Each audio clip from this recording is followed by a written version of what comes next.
है गुरुर् ब्रह्मा गुरुर्विष्णु गुरुर्देवो महेश्वरः गुरु साक्षात परब्रह्म तस्मै श्री गुरवे नमः। यहाँ पर संस्कृत भाषा का नियम यह है कि विशेषण और विशेष्य जिनके बारे में विशेषता बताई जाती है और जिस शब्द से विशेषता बताई जाती है उन दोनों शब्दों में एक ही विभक्ति का प्रयोग होता है। जैसे गुरुर् ब्रह्मा, तो ब्रह्मा भी प्रथमा विभक्ति का एक वचन है और गुरु भी प्रथमा विभक्ति का एक वचन है। तो गुरु ब्रह्मा अस्ति, गुरु ब्रह्मा है, अथवा ब्रह्मा गुरु अस्ति, ब्रह्मा गुरु है। दोनों तरह से आप इस वाक्य को कह सकते हैं। जो ब्रह्मा है, जो ब्रह्म है, चारों वेदों के ज्ञाता ब्रह्मा ऋषि हैं, वे हम सबके गुरु हैं। विष्णु जी गुरु हैं, महेश्वर शिव जी गुरु हैं।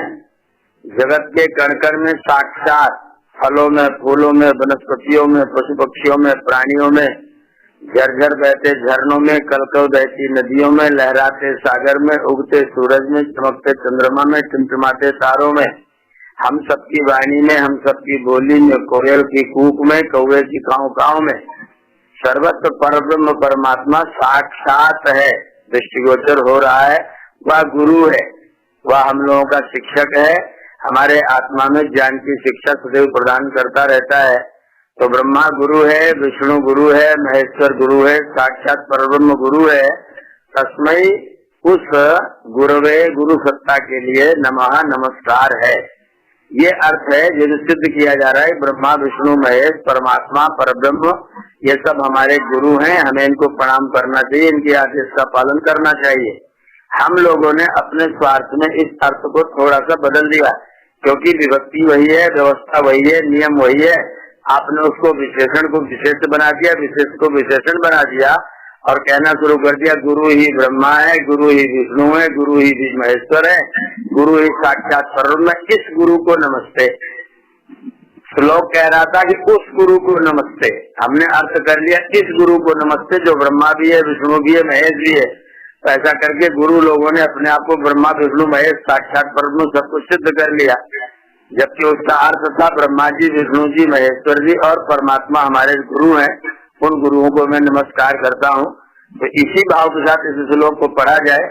गुरु जी ब्रह्मा विष्णु महेश है, ऐसा न करके ब्रह्मा विष्णु महेश गुरु हैं, ऐसा अर्थ समझ करके इस श्लोक का प्रयोग करें तो सिद्धांत की हानि नहीं होगी और तथ्य ठीक रहेगा।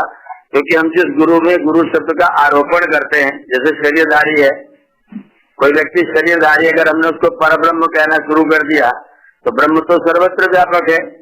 और गुरु अगर बनारस में है तो मथुरा में नहीं है, मथुरा में है तो बनारस में नहीं है। गुरु जो शरीर के साथ में हो गया वो ब्रह्म नहीं हो सकता, व्यापक नहीं हो सकता है। और ब्रह्म वो हो सकता है जो व्यापक है।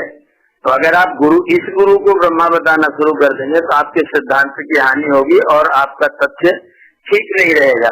इसलिए साक्षात परब्रह्म मेरा गुरु है, मैं उसको प्रणाम करता हूँ, ये मान करके ही इस श्लोक का पाठ किया जाना चाहिए। जो हम लोग जैसे बहुत सारे गुरु लोग बैठे हुए हैं, इन गुरुओं को अगर साक्षात परब्रह्म कहेंगे तो मुश्किल होगी। अगर इनको ब्रह्मा जी, विष्णु जी, महेश जी कहेंगे, इसका मतलब आपने महेश को थोड़ा सा नीचे पायदान पर ला दिया, इन गुरु जी को महेश बता दिया।